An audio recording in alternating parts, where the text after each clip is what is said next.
And shifting our focus to Congresswoman Ilhan Omar. There she is, her ongoing clash with the Trump administration and her spirited defense of the embattled Somali community in Minneapolis. Now, following a statement from ICE that they have no record of pulling over her son, as she claims, Omar is now doubling down, firing back and demanding answers from our nation's leading immigration enforcement agency.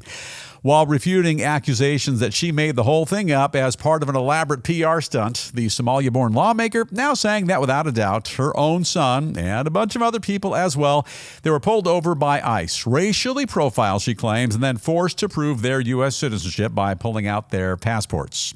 Well, it doesn't sound overly dramatic to me. Furthermore, she's now accusing ICE of operating as a hopelessly irredeemable, out-of-control rogue agency, which is beyond reform, adding she's not surprised that an agency known for disappearing people can't keep their records straight. She's kind of shooting for the stars on that one, but I hear what she's saying. She goes on to say that if ICE actually keeps an accurate accounting of all their stops, as they claim, then her team, including Governor Tim Walz, they would all lack the opportunity to pay them a visit and inspect those records for themselves. I say first, we need to inspect your records. You just be patient, Ms. Omar. Omar, by the way, doesn't stop there. She's now claiming that ICE operations in Minnesota are nothing more than state-sanctioned violence, which are spreading terror throughout the entire area. In other words, America, pay no attention to the millions and more millions in fraud. Look the other way. She also says that in spite of all that, ICE's unlawful actions are merely bringing people together and uniting them in defense of their neighbors. In the meantime, the Trump administration also taking aim at Omar directly. In a recent letter to Governor Walz, the Education Department accuses the Congresswoman of taking advantage of federal taxpayers by borrowing tens of thousands of dollars for herself to go to college, and then pushing for widespread student loan cancellation. Well, there's the perfect crime for you. This way she wouldn't have to pay any of that money back. It's scam after scam down Minnesota way. And final thought, this is the News Roundup Lowdown. Now, the ill one is becoming less of a congresswoman and more of a wannabe movie star. Simply refuses to return to her dressing room, and she wants those cameras to keep on rolling. Look at me. Her pretend claim that her son was involved in some kind of a traffic stop by ICE agents and then released is what they call in the news business a non-story.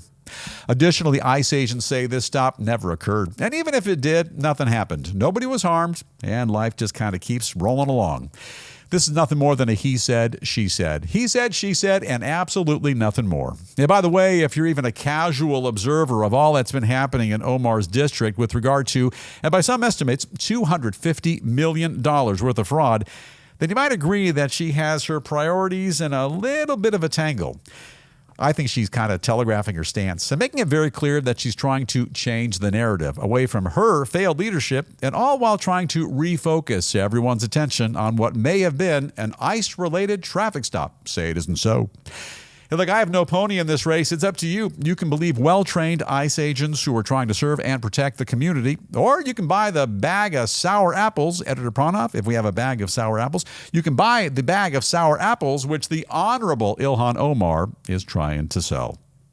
Hey, Producer Dave, I've been involved in a traffic stop a time or two over the years. They didn't whine about it. Didn't call my mom to whine about it either. What's your take on all that? You know, Bill, it's kind of like the fog of war. At this point, I have no idea what to believe or if it's just all a goofy attempt to get some attention. Yeah, a goofy attempt to get some attention and blame ICE. I think ICE didn't do anything wrong in this particular situation.